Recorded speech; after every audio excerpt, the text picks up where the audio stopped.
GM friends, and welcome to the Metacast brought to you by Naavik. My name is Niko, and this is a very special episode to me because today, in this episode, I'm passing on the torch. As some of you have heard, I'm stepping down as the main host of the Metacast Crypto Corners, and I'm passing on the torch to some extremely capable hosts. The first one we have with us today. So we have Niko Vori. We've made things easy for you, by the way, listener. It's going from Niko to Niko. Not that big a difference. Also European, also nerds. So let's talk about Niko and who he is. So Niko, first of all, thanks for being willing to do this.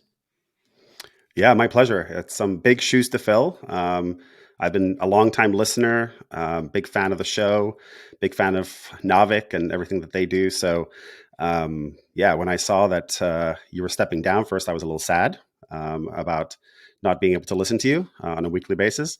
But then I saw that there was a call for new hosts, and I thought, you know what, this is an amazing opportunity to continue to be part of what I'm excited to be part of, which is, the Web3 game space. And in my view, one of the greatest content providers out there in Naavik, and being part of this Metacast Crypto Corner is, some might say, a dream come true. So excited to be here. Thank you. Man, you're making me emotional. And to be fair, it's been amazing, like an amazing ride for me. I wouldn't be where I was without the Metacast. So this has been fantastic. Now, Niko, you and I, we know each other. We met each other a few months ago. Could you tell the audience a bit more about what you're building and what you're doing? Yeah. So I'm, in addition to now being the newest Metacast Crypto Corner podcast host, I'm also a founder and CEO of a company called Blockstars. We're building, Web3 games on the Solana blockchain. It's a music-themed management simulation game. If anybody's familiar with games like Football Manager or Top 11 for mobile, it's a very similar concept, but just with the fiction of music. And Niko and I met in New York for NFT NYC and had I really enjoyed meeting him. I'll let him speak for himself, but we had a lot in common, a lot of friends and colleagues from the industry in common, and I felt like we hit it off pretty well. So I'm honored to be again once be a part of this, and honored to be filling the big shoes that Niko leaves behind. Thanks, man. And so for the listener, we had quite a big outreach of people that were interested in becoming a host of the Crypto Corner, and so we had some hard decisions to make, but me and Niko, we hit it off, as he described it well, and had a lot of fun together. And I thought, he has, honestly, like, I have zero experience in building games. And so now we finally have a games builder doing this. So maybe there's a few less stupid questions being asked. And I'm sure that you'll do a fantastic job, continuing exploring this super exciting space. I have two questions for you to end off this little intro. First question, what is your favorite game of all time? It's a very easy question, and I know you know the answer to this because we talked about it at length in New York. But my favorite game is Football Manager. It is a game out of the UK. It has been live in the industry for 30 years, since 1992. And I have, believe it or not, been playing that game for those 30 years. Wow. It's an incredibly deep management simulation game, with obviously football, i.e. soccer, as the theme. And it's not for the faint of heart. It's a pretty deep and steep learning curve to get into it. But once you do, it's a very, very engaging long-term game. So that's my favorite game of all time. But I'm a management sim nerd through and through. I play lots of different management sims. That just happens to be my favorite. Love it. And as an investor, I like to look for people that for there to be founder product fit. And that was definitely the case with you and what you're building. So that was definitely a plus point there. Finally, we are on the Crypto Corners. In the beginning, I did this more than I've did recently, but I like to ask people for a bold prediction. So I'm going to ask you the same. Could you give us a bold prediction for Web3 games? Yeah, so this is a great question because it's a very hard question. And I think anybody who's in this space, building or as an investor or really just as an analyst, recognizes how fast things change and how quicksandy the foundations of what we're building or where we're building are.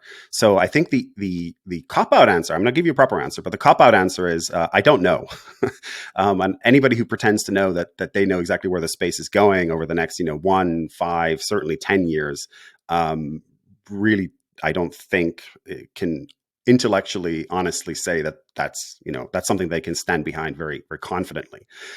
However, what I would say as a bold prediction, I think that as many games as are currently being built and as many teams as are coming to blockchain gaming and as many really quality teams are coming, from the Web2 space and, veteran game developers, I still maintain that almost none of the projects that are being built right now are going to be the big one for the future.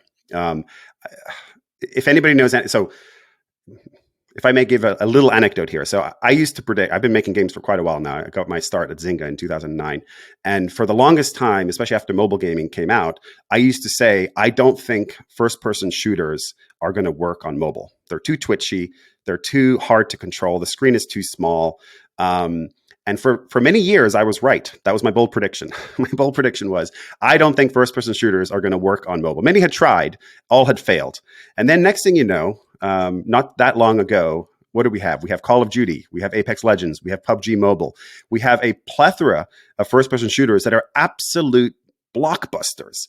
It took a while to get there, but when they did, they really, really worked. And there had to be many generations of failures along the way from which all of these different developers and these different games learned. So my bold prediction is that we are literally at the very, very beginning of blockchain gaming, of Web3 gaming, and that there will be many, many generations of games that are built on the foundations of what we are doing today.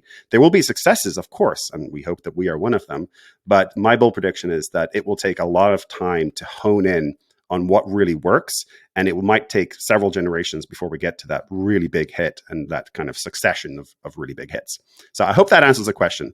One of the things I try to do is be intellectually honest about what we're up to and what we can actually say with confidence. And I can't with confidence say, I know exactly where the space is going to be a year, 5, 10 from now. All I know is going to be a hell of a ride.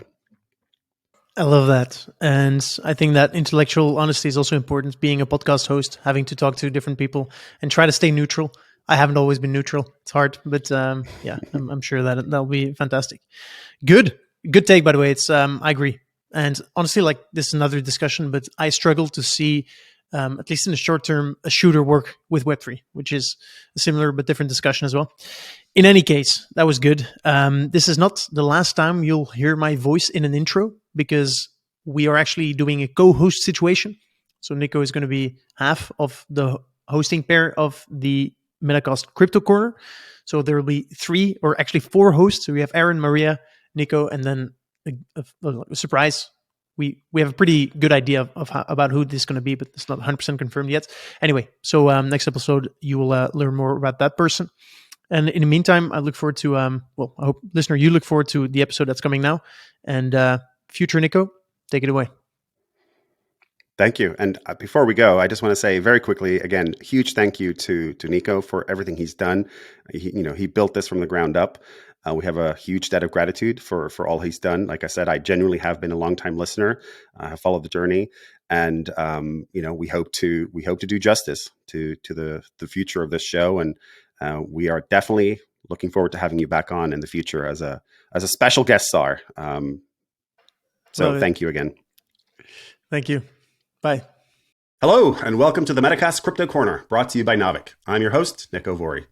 We have got a great show for you today. Our guest is John Osvald, president of games at one of the OGs in the Web3 gaming space, Gala Games. Gala was founded by Eric Schiermeier, who was also one of the co-founders of Zynga. And he, of course, is one of the godfathers of the data-driven product manager discipline. So it should be no surprise that Gala has been very busy experimenting with all kinds of interesting initiatives. They've done music NFTs with Snoop Dogg, art NFTs with Frank Miller. They've got GalaCon. They've got their own coin that's centrally exchange traded. And of course, they've got a big web game publishing business, which is where John comes into the equation. John, welcome to the pod. Thanks for having me, Niko. Happy to be here. Awesome. So you've been involved in a lot of very early stage gaming startups, a lot of gaming companies that are kind of at the cutting edge of technology, consumer behavior, and of course gaming. And of course that includes Zynga, which is where you met Eric. You have a really interesting backstory. You have a really interesting kind of entry into Web3, and I'd love to hear you talk more about your journey in the gaming industry, and of course your journey into Web3. Sure. So I've been in gaming for about 15 years, and almost the entire time has been in free to play. So starting in early days at Shockwave doing web games, and then Zynga was, of course, a very transformative experience for me. My favorite time in my career up until now because it was creating completely new ways to monetize games, to create games. It really felt like first principle thinking. Bunch of startups in the middle there, and then found myself at EA, and had a deep relationship with Eric, so started talking to him about some partnerships we could do. And the more I learned about Gala and what they were doing, the more I started thinking, what am I doing with myself? So came over, and to me, it's just such a it's a really interesting problem to think through and solve. But at the heart of it, you have an industry, users paying $100,000 more for digital assets that they don't actually end up owning, and going deep and knowing those users over the years through the games that I've worked on and creative. It just seems like a no-brainer. If you could own those assets, why wouldn't you? So it's a really exciting place to be figuring out these types of problems. And Gala, of course, has been one of the OGs in the space. You know, Eric co-founded the company and was pretty early to market. Tell me a little bit about the backstory of Gala itself. How did Gala get started? I believe Townstar was your first game, very kind of farming sim, Farmville-esque type title. Obviously, you saw success with that, sufficient success to kind of double down on the space and continue building.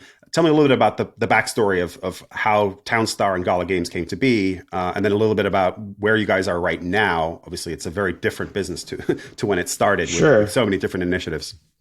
So actually, Eric and I did our last startup together, the startup he did previous to Gala, and he was talking about blockchain gaming, I would say from 2017 onwards.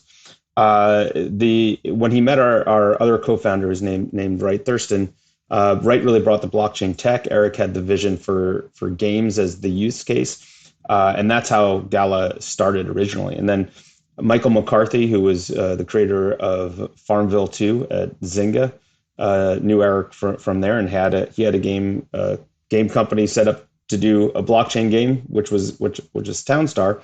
So Gala acquired his company, and the rest is history. That's what got us going. I think as far as the path we're on, I always think about from the games business perspective, it's like three boxes in a chain where we want to go. And we started as a game developer. Ultimately, we want to be a self-service platform for blockchain games. But when nobody had heard of blockchain games and we had no users or traction, it was pretty hard to convince folks to come onto our platform. So we started by making our own games as a developer, and that was bringing Townstar actually to market live. And then Michael has moved on since to start building our fantasy RPG MMO called Mirandus. That got a lot of traction in the community and started bringing users into the ecosystem. Of course, we sell founders nodes as the backbone and server tech for our games ultimately. And that put us into a new position now that we started to have users and interest. And now firmly, I think we're in our middle stage between developer and platform, which is mainly as a publisher. So we're looking for the best developers to bring really great games that could actually stand on their own, not just in the Web3 gaming market, but in the regular gaming market. All platforms have great content, so that's what we're looking for. So there's a lot to unpack there. We're definitely gonna get to the publishing piece, but games as the use case, and this is something that kind of resonates pretty strongly with me. I'm sure we share this thesis here, and I'm probably preaching to the choir, so to speak. But one of my theses is always that whenever there's a new disruptive consumer technology that gets relatively quick adoption, so you could talk about social networks, Zynga. You could talk about mobile with the app stores obviously opening up and gaming emerging as a big use case. Gaming tends to become the flywheel of additional consumer adoption because people want to have fun, right? And so tell me a little bit about your thesis around gaming as the primary use case, at least for Gala Games, entering into the Web3 blockchain space. Is that how you see it as well? Yeah, I think I would agree with that sentiment. For Gala to come in games first, I think we largely have a background in the gaming industry and in games, so it was kind of a natural fit just for the folks who were starting it. But I think it's also gaming is the among all of the entertainment vectors, it is by far the biggest industry.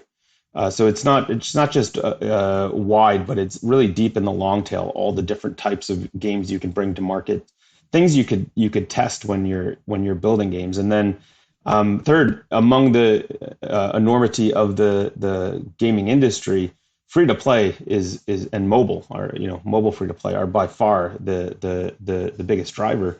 And that use case, and this I alluded to this before, that use case where you're striving to play to own digital assets and spending an incredible amount of money doing so, it just fits so well with the idea of true ownership that it seems like such a natural fit for the blockchain use case. So somewhere between the three of those, I agree that gaming is a great flywheel for these kind of innovations.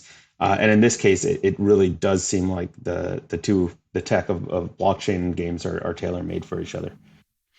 So I definitely agree with that sentiment. However, not everybody, of course, is a fan. Gaming has its skeptics. Of course, free-to-play, mobile free-to-play, and in-app purchases had its skeptics at the time, and of course still does, despite being obviously a huge business. What do you see as the main impediments to mass market adoption of blockchain gaming, Web3 gaming, whatever we want to call it? How do you bring the mass market to Web3? Even if it is a great fit, which I agree with, there are lots of skeptics and there are a lot of technical hurdles, I think, for the mass market to really get there. What do you guys see at Gala as driving that mass market adoption? Focusing on the skepticism first, I find it somewhat bizarre in some cases. So we find that skepticism not just with users, we find it with hiring, and we find it with our developer outreach. I would say probably somewhere around 30 to 35% of developers that we've approached over the past few years just want absolutely nothing to do with blockchain. The ones that are that also despise free to play, I can at least understand where they're coming from, although I think they're wrong. Running into ones that are free to play developers that then say, "Oh, I'm not touching the dirty world of blockchain," I truly don't understand, because it's. I think the mistake that's made is, if you think blockchain is going to be bad for gaming, you think it's a money grab that's bad for the users. But it really, I think of this often in that. In all that I done with free to play at Zynga with free to play, where you're selling entertainment for sure, but you're driving a lot of money out of people's pockets for games that ultimately go away and they don't have true ownership. Just adding that, you actually in this case, if you're deep into a game and you own a lot of assets, and you don't like what the developer is doing, the direction they're taking the game, in free to play, there's absolutely nothing you can do about it except for stop playing. In the blockchain scenario, you can sell your assets and find another game. So it's a real hurdle to overcome, just the kind of knee-jerk reaction to it. And I think the approach is really through just great content that people want to play. I don't really think mentioning a game is a blockchain game is that much. It's not really an advantage when you're going mass market. If you're just playing a game that you like to play, you buy a battle pass, you start earning stuff, and then you realize, oh, I actually really own these. I could sell these if I want to. Who can argue with that as a bad thing? So showing that there really is a holistic and altruistic value to blockchain being in gaming, and it's not an evil. And in any case, less evil than regular free to play for sure is the hurdle to overcome. Yeah, one way I think about, I agree wholeheartedly with everything you say. They're great content that people want to play. That's ultimately what games are. Games are entertainment. That's something you want to do. You are choosing to spend your leisure time with that content. And I often think about things coming from two buckets. You've got your entertainment budget, and then you've got your financial investment budget. And up until this point, I think there's been some conflation in blockchain gaming, Web3 gaming, between the two. It's part entertainment, part financial. And I wonder what your take on that is. Is that something that Gala has leaned into? Is that something you've just noticed as emergent behavior? And what does your roadmap look going forward as you think about these different experiences? You talked about the games industry being wide and deep, and that there's, plenty of different titles to go after something deep like Mirandus, as a really kind of deep fiction strategy game. And then you've got more casual games like the Spider Tanks, which, is kind of a fun brawler. Obviously, there's a gazillion other variants of game that come there. How does this notion of conflation between entertainment budget and financial investment budget come into play when you decide what titles to go after and what kind of content to produce? Or does it? I would say it certainly does, but we have a strong opinion on it. And I think we're coming from a world where a lot of the early adopters here were more in the financial side of it. Although I always view our user base as it exists as a big Venn diagram of gaming enthusiasts and crypto enthusiasts. So you kind of have to have both of those things to come in. We've been very clear from the beginning that you should only buy NFTs for our games if you're really interested in playing the game and you think the game is going to be fun, because that's the whole purpose of it. Now there's not value created from nothing. The only value these things will have is if there's demand for them because people are playing the game and they think the game is fun. So that's always been our position on it, and I think it's becoming more so as now we move to. We're moving from a point where we still only have one live game in market, which is Townstar. We have a huge slate of games coming up, and what we really need is to bring this to the mass market now. And that, I think, it's if your NFTs go up in value, if you're able to earn with them because you're good at the game, those are nice to haves that the platform brings. But they're really shouldn't be the focus, and they're not our focus. I don't think long term that works. If you don't have great games that lots of people want to play and play for a long time, there's no value in the digital assets for that game. Yeah, and I think we've seen that the play to earn meta has been largely played out. I think by this point, I think most people recognize that you don't create value from nothing. Certainly not from playing a game.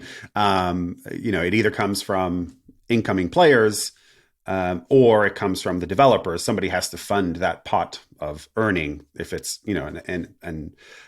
if your economy is based on an extractive model where players are expecting to extract value from it. How have you thought about the play to earn meta? How have you seen it play out? I don't recall if Gala actually ever called itself as a play to earn game, even in the early stages. So Townstar was a play to earn game. Actually, we switched it to a play to earn game. We watched the industry like everybody else, and saw Axie become a phenomenon. The way that they had structured their coins and earning around it, and really we turned Townstar into a play to earn game as a hypothesis and test.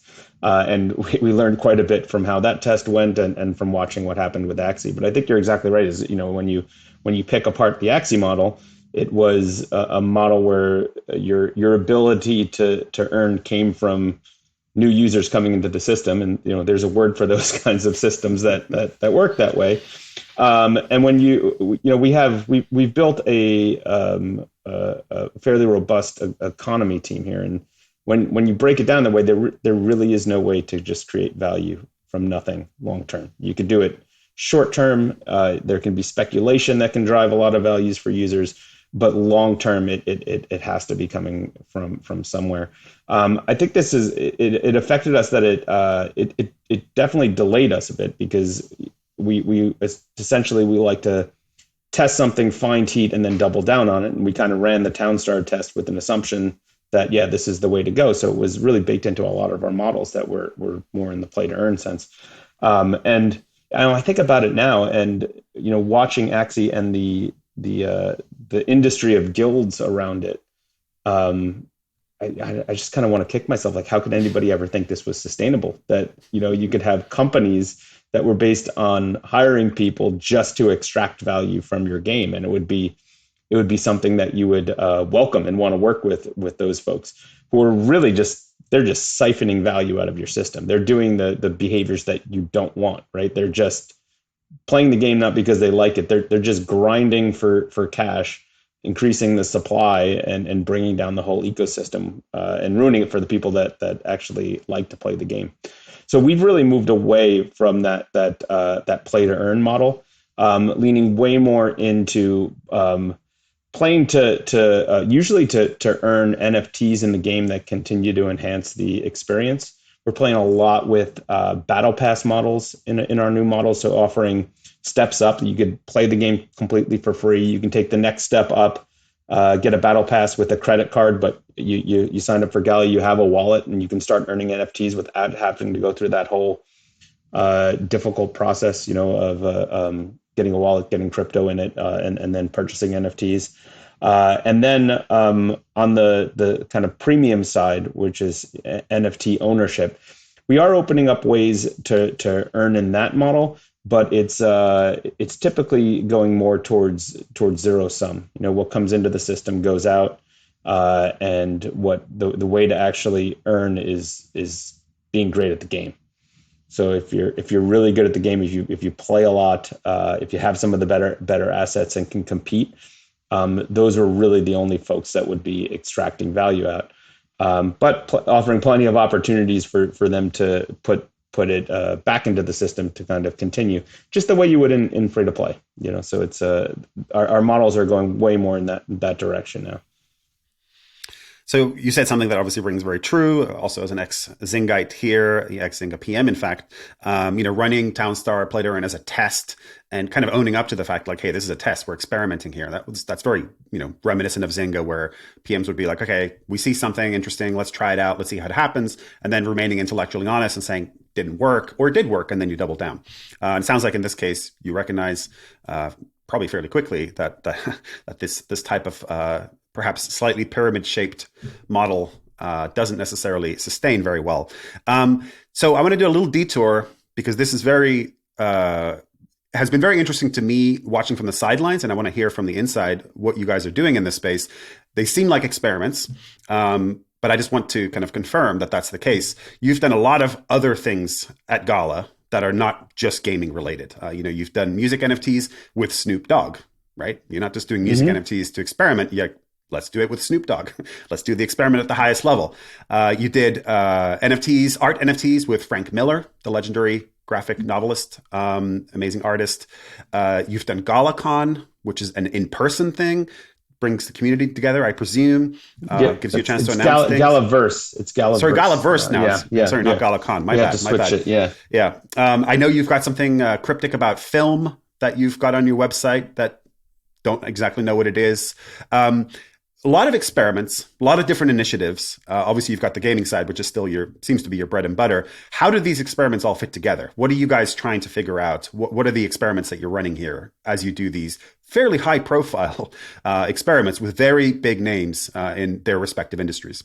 Yeah, gotcha. So I don't view these as experiments exactly, because they're really cut to the heart of what Gala intends to be, which is a Web3 entertainment company. So it is going after all three of those industry: games, music, and film, of course.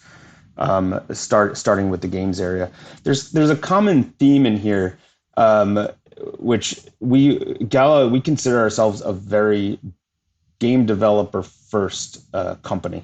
So everybody we have 4 internal studios for game development, and then we have a team that services all of our publishing titles.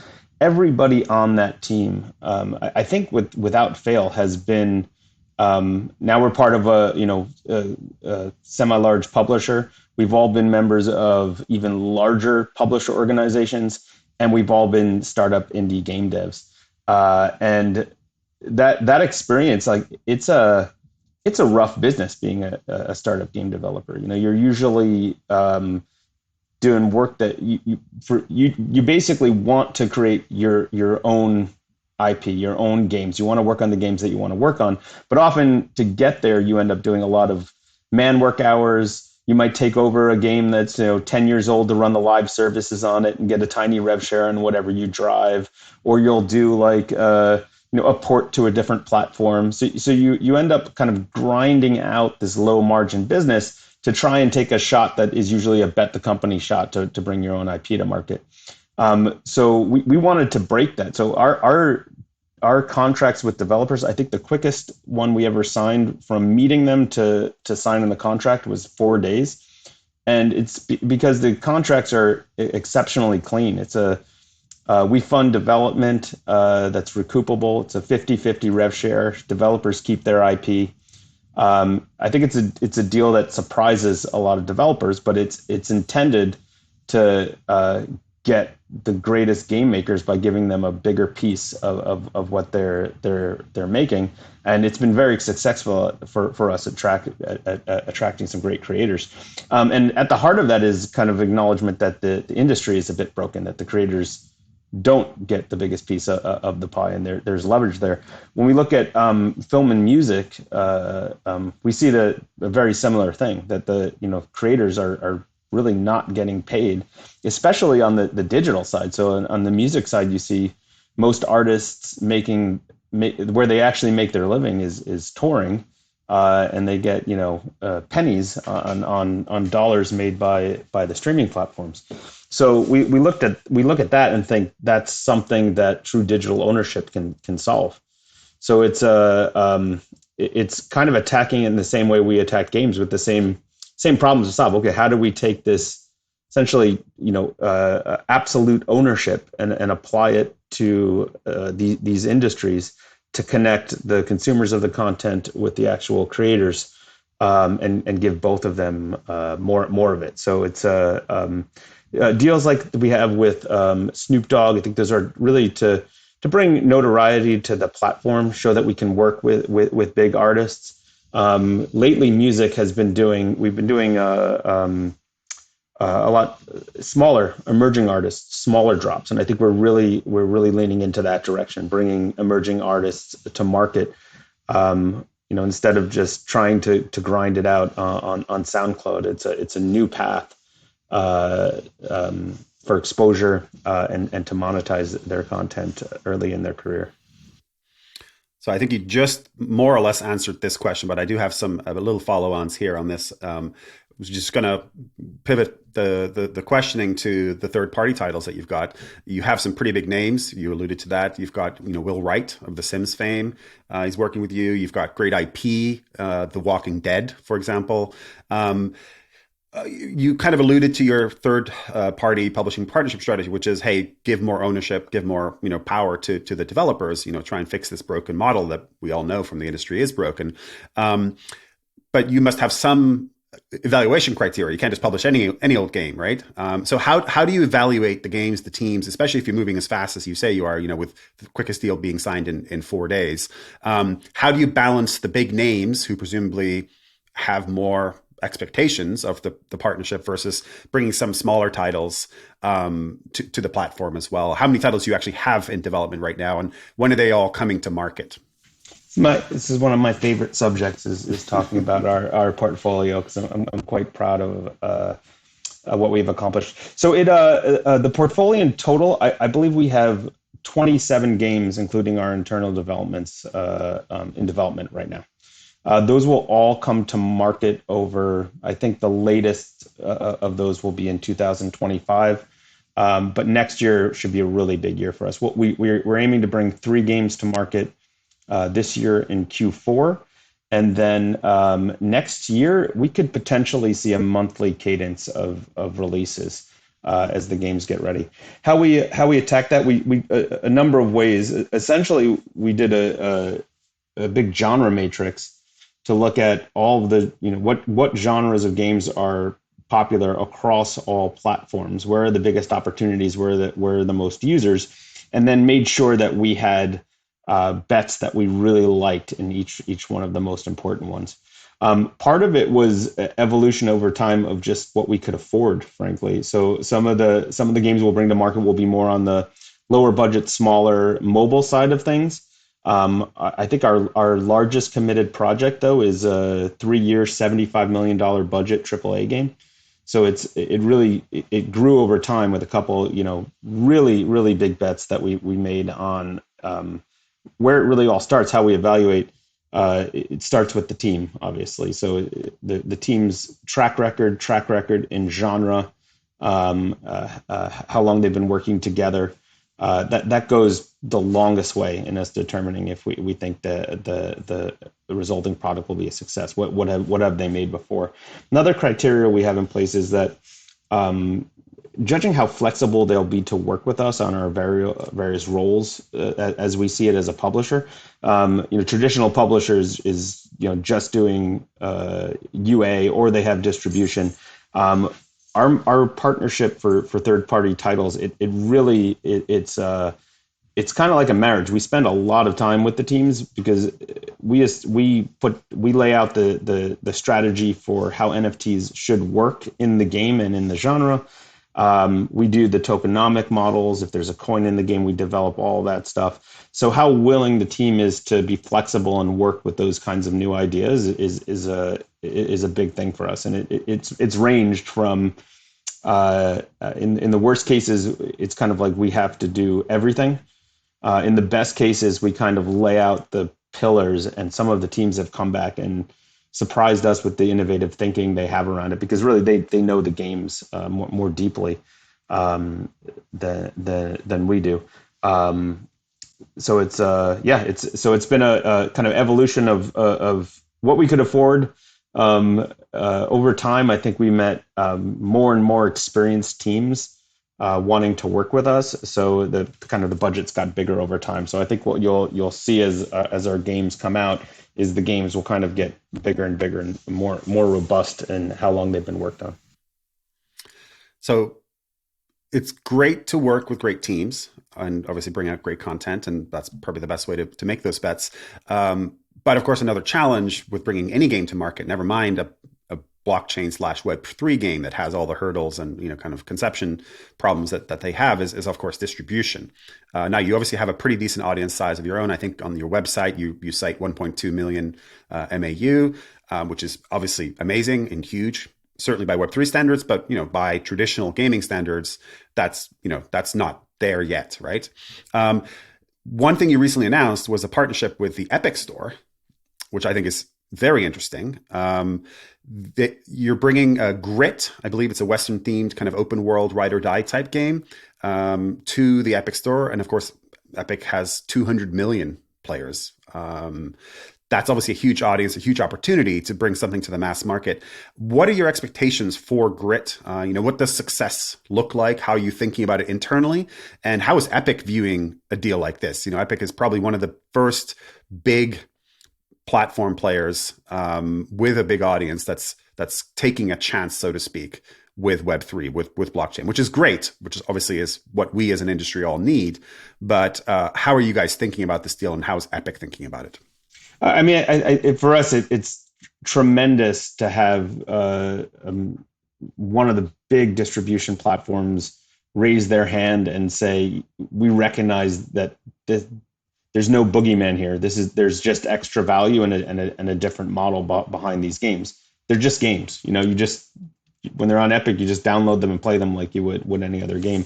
So it's Grit will absolutely go to Epic. Actually, I think we're going to get another game out this year onto Epic, probably before even Grit goes, which it should be in Q1 next year. When we think of Gala wanting to be a self-serve platform, it really is for NFT sales and blockchain technology. It's not for distribution. So I want to distribute our games everywhere that we can. A lot of these the games we're bringing to market, we also think truly, launching them with ownership is just one facet of the game, and they can function without ownership. So we're considering putting them out as free-to-play games that don't have the ownership component on other mass market platforms. Because I think once we do that, and if people play the game, like the game, get to know that Gala makes great games, it's kind of a quick step. If you're playing, if you're spending time and effort to earn things in the game, to realize, if I just played on Epic, I would have actually owned all of these things as NFTs. I think it's through that use case you really see that there's no danger here, and it really is a user first proposition. So for all these Grit in particular, that's a battle royale. We need 100 people in many concurrent matches. So we're really looking for broad consumer adoption on that title in particular, given the genre. And what is Epic thinking about this? I mean, you've obviously had the conversation. I mean, you can't speak for what's the entire Epic organization is thinking, but what is their thesis on this? You said no boogeyman. That's great, and again, it's incredible for our industry in general that they're doing this. But I'm sure that it wasn't completely without hesitation. Yeah, it's so I guess I would just say it that they are absolutely opening the access to their platform and users to us and other blockchain companies. They're not putting an NFT marketplace on Epic right now. I think they're in a kind of wait and see, but in an open-minded way, versus a blockchain ban kind of way. That see where this goes and support evolution over time.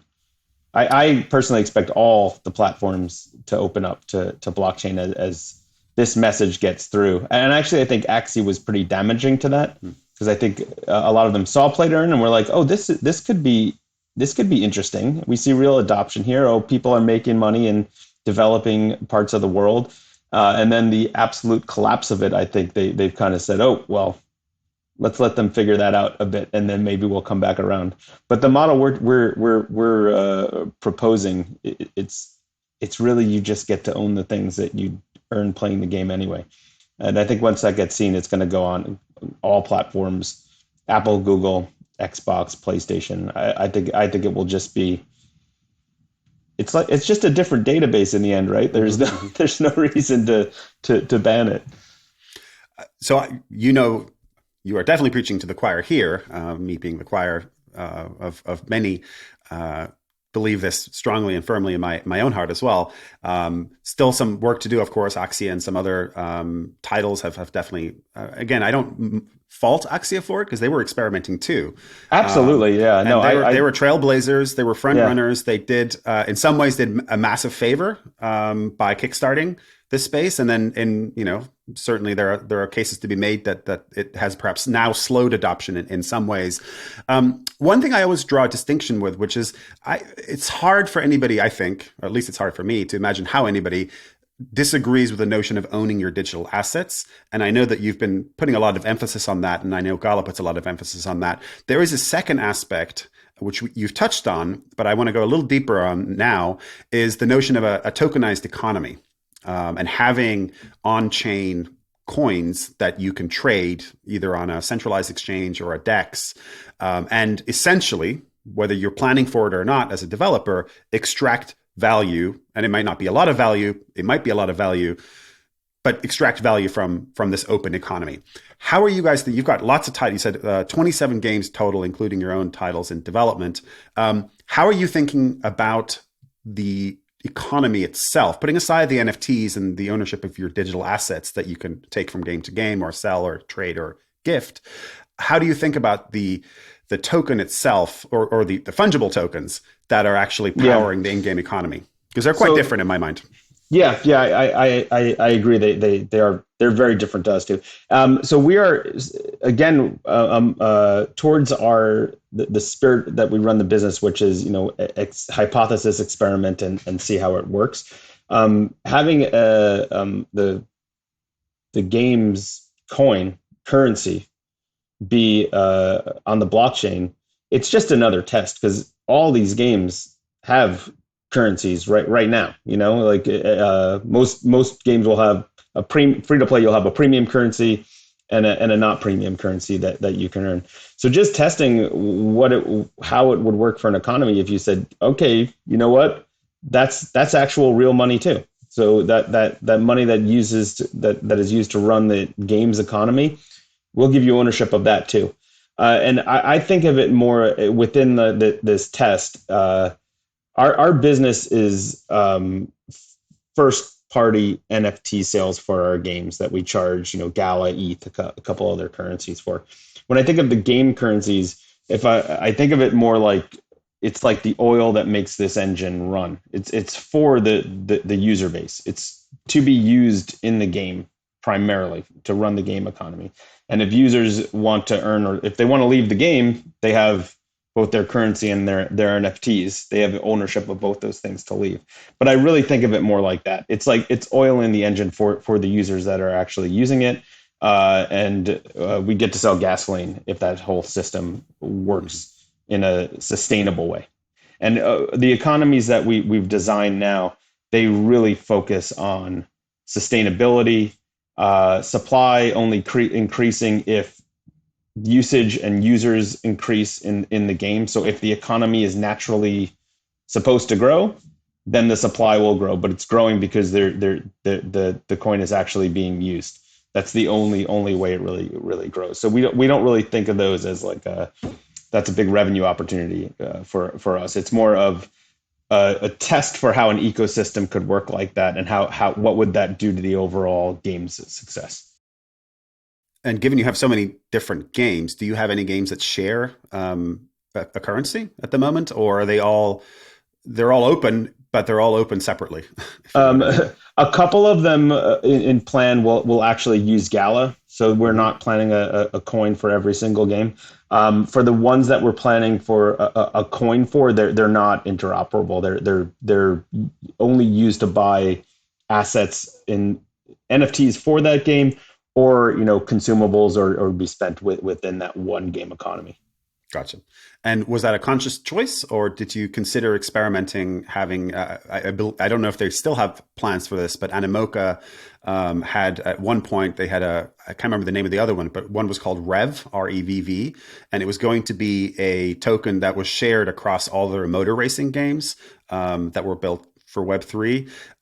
I actually don't know what the latest on that is, so I'm going to make a note to follow up on that. That's an interesting experiment in my mind. Also comes with a tremendous amount of risk, given every game has their own economy. And, as we know, as free-to-play game designers, with a long history in this, you mess one thing up and the entire economy gets blown, right? And so I'm just curious how you guys thought about that. And was that consciously like, no, we should not mess with any individual game's economy by sharing it with some other game? I think consciously, absolutely yes. Having a game coin that is tied to that game's particular economy, and frankly, tests and a hypothesis that we're going to be running in each of those games. I don't think until we have a model that we're like, oh, we found it. Everybody, this is the way that tokenomics works in free to play games, and here's why, and everybody should do it this way. Then I think we'd be more confident to spread a coin across multiple games. But it's another reason we don't, go just use Gala in each one of them, right? Because then it puts risk for Gala for the entire ecosystem. So I think it would be hard, especially in working with different developers and saying, hey guys, we're launching a coin for your genre, and your economy's health is going to be based on making sure your economy's health is good and yours is too. Because if one of them is broken, then the whole thing breaks down. I spend all day trying to solve these problems. That's not one I want to take on to. Fair enough. Yeah. Fair enough. So that leads me to kind of a follow-on question, which is, I'm sure you've heard this bandied about a lot, maybe a little less so recently, but this magical term interoperability.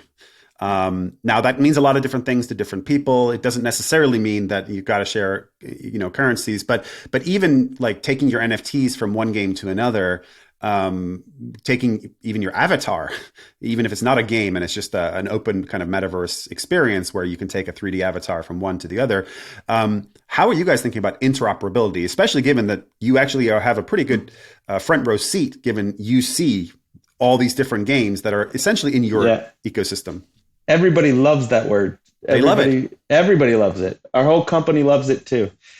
We think about it in a couple of ways. So, one, we have announced, with Will Wright, Voxverse as a metaverse play. So a game, but more in a metaverse sense. And we actually have unannounced. We have two other games that we think fit into that description. That they're more while Vox is kind of a generalized metaverse across everything. These other two are they have a specific game genre with they're in, so they're kind of smaller metaverses. So one thing we're thinking of is how we have all three of those games, those metaverses, work together. So can you take an avatar from one to the other? We also think about you were saying no fault to Axie. I love those. I love everything that anybody who's working on these problems to bring Web3 gaming to towards the vision. I applaud them all. All we look a lot at the top PFP collections and think, how can we bring those into our ecosystem as well? It's a beautiful thing with NFTs that once you have it, you can do whatever, you can have it do whatever you want in the experience that you build. So we think about that a lot. And then the other piece of it for us is kind of internally interoperable. How do we blend together what we're doing in music and film into games? Like especially music and games, and emphatically in some of the genres we're going after have a very deep fit. So we're working on a lot of ways that if you own music NFTs, you can bring them into the game. They can do things. We did one thing with Snoop Dogg where we launched a bunch of tanks called the Lowrider. It was a speaker on them that blasts. And Snoop Dogg did I think he did like 4 spider tanks. One called Spider Tanks. And when you get kills in the match, it plays the Snoop Dogg tracks that we sold in music. So little things like that, and expanding the interoperability across games, films, and music, and then across our games. And then I think we're just always opportunistically look for good fits. Games that are in the same genre or worlds that can blend together. How to make them work together. Another question, slightly different topic here, but related. Governance and DAOs. I don't think you've announced a DAO. Different developers have different views on this. Players already have a certain level of ownership because they own the NFTs in Web3. If you have a governance token, a la Axia or some other developers, then you at least theoretically have some kind of voting rights or some say over the roadmap. You don't necessarily have to be a player to have those rights. I'm of mixed view on this topic, whether you need a DAO, whether you need a governance token. What do you guys think? What does Gala think about that notion? I just have to be honest. I wish I could tell you. It's something that we've talked about, and I personally have been more of on the listening side of those conversations. Just to be honest, I'm kind of the games guy in the corner. So I can't tell you definitively what our opinion is on governance token. Although we have considered it, whether we would move forward with a plan like that or not, and what it would look like. I can't speak to. So it's not the best answer for the well, it's an interesting podcast, topic. I would probably have a very similar answer if you asked me. I'm of mixed view. I think it's an interesting experiment, but I think it introduces a whole bunch of unintended consequences potentially. And if you rush to introducing one or giving players just a lot more control over your roadmap, it has potential downside. And just having just giving when you give a vote to the masses like that. Actually, we toyed with the game we're about to launch, Spider Tanks. We're launching it on Halloween this year. We had a thought at one point, what if we let the community name this game? So we let them play it. And it was like a Bodie McBoatface result. It was they came up with overwhelmingly Shooty Booms was the winner. I love that. Well, that's a great name. Why did you adopt it? That's mass market. We talked about what gets mass market adoption. Nothing gets mass market adoption. The like Spider Tanks. The Spider Tanks folks didn't find it funny. They are Dutch, and they didn't find it funny for their the Dutch have a good sense of humor. They have a good sense of humor, the Dutch. So I love that. That's a great story. Yeah. Well, that's the unintended consequence. I don't know if it's a downside, but that's an unintended consequence of giving perhaps too much voting power or governance rights to your players. Sometimes the developers know best because it's their vision and they want to realize that vision whole and not have it be tinkered with by outsiders. Okay, well, this has been great. We only have a few minutes left here. So I wanted to bring up one other topic, which is not related to games at all, but as a really interesting and very topical story, which is that Starbucks has just announced that they're going to integrate with Polygon to do additional rewards for their loyalty program members. I don't know if you saw this news. And in my opinion, at least, this has the potential to help educate the mass market about NFTs, period. It doesn't have to be for gaming or for art or for music, but the idea of like, oh, I own something digital and that gives me certain perks or rights or whatever, is intuitively a very natural concept, I think, for us to understand. Hasn't yet really percolated to the mass market. What are you seeing? What gets you, that got me excited. What gets you excited? What are you seeing from other companies that are doing innovative things with digital ownership, with the idea that, you can actually own something on blockchain and it be verified and, be able to transfer it, sell it, gift it, whatever? One of our partners is NBC Universal, and I saw they just launched a NFT collection that you could get waiting online at the theme parks. So it's across eight of the rides, and then if you get all 8, you get an extra exclusive one. It's simple. Honestly, between that and what Starbucks is doing, Nike with their NFTs when you buy sneakers now, anything that would drive a consumer that doesn't have a wallet to having a wallet is a huge win from my perspective. It's like it's one of the biggest hurdles that we have in onboarding is, it's hard enough you've never heard of Gala, check out the website. I'm willing to take the time to give you my email address and a password, and it was a real email address, and verify it. And then you're like, and here's your 12 secret words, and don't take a picture of them. And don't write them down on your computer. Don't worry, just write it down. Like it's such a hurdle. So the more that adoption can be driven by these real world value programs, I really love to see that expansion. Yeah, I mean, my opinion, the biggest hurdle right now to any adoption of any blockchain technology is the friction. Again, as game developers, we know every time you introduce friction, you get a big drop off in your funnel. It's a drop, yeah. And having to download some random wallet that you've never heard of, and do the secret words, and buy, do the know your customer in order to even buy some crypto. And then trade that for some other crypto, and then send it to your wallet, and then go to some marketplace, but that's nuts, right? And so you really entirely. You have to be extremely dedicated, and that's why I keep coming back to we're still at this weird intersection of financial motivation and entertainment value. The pure entertainment value is hard for, I think, developers to capture right now, just because you do have so many hurdles and so much friction to get there, which is why I think a lot of these tokenized economies and like financial speculation with NFTs has emerged, because you have to kind of justify to yourself that this is coming not just from my entertainment budget, but from actual financial investment budget as well. Yeah. I think the speculation has driven a lot of the pricing in the past. And it's all ahead of this being real, right? It's like we've done a lot of pre-sales and then had so much action on OpenSea on the collections, all based on speculation of how big could this be, how big could the game be, how big could this whole industry be. I think that changes once the games are actually live and launched, and you can see what value they have. And see that value is driven from real player demand because they want to play the game. Like all these things that we're discussing exist. They just exist highly inefficiently with high friction. Like selling items on World of Warcraft happens. Selling items on Diablo happens. Selling accounts for any of the top mobile games that you can go buy black market accounts from. Like these things happen. They just happen inefficiently. That there's no way to transfer the value that's created in.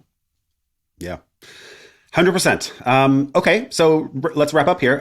What are you guys working on? What's the alpha you want to drop today, if anything? Fine, if nothing to announce. But sounds like you got Spider Tanks coming out soon.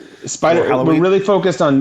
There's two games that are gonna come out in Q4 for sure. One is Spider Tanks, which is like a mobile brawler. This is also gonna launch on our own blockchain. So it's one of the things that we're doing for onboarding is that we create a wallet for you. We can start dropping things in. You don't have to actually go through the process of getting your words or doing any of that unless you have something in value in there that's driving you to do it. So we can onboard players very, very easily with no gas. So that's going to be a really, really big release for us that we've been working on for a while. And then I'm really excited about the next game coming up. Is called Superior. This is a roguelite in the kind of superhero genre. It looks like a comic book. It's a super high quality game that we think can absolutely stand on its own if it were just released, on Steam as a paid download or free to play game. We really hope it drives home the message that we're not just making great blockchain games. We're making great games. Like that's our focus. So that one should be out November, December timeframe. Awesome. Well, that about wraps it up. John, thank you so much for coming on the pod today. It is really quite incredible how much Gala has built in a very short space of time, and all the experiments and high profile things that you guys have been working on. I don't know if you get enough credit for it, I think, in the industry. So that's why I wanted to have you on here and kind of tell that story. I feel like we've got many more hours we could spend. We didn't even get to talk about your sidechain. I was in my notes, but we didn't have the time to tackle that. So thank you again, John, for coming on the pod. And we hope to have you back again soon. I had a great time. Thanks for having me today. Awesome. This has been the Metacast Crypto Corner with your host, me, Niko Vori. Until next time, friends, stay crypto curious. Check out the show notes and feel free to send any questions, guest suggestions, or comments to me, Niko@naavik.co. Thank you all.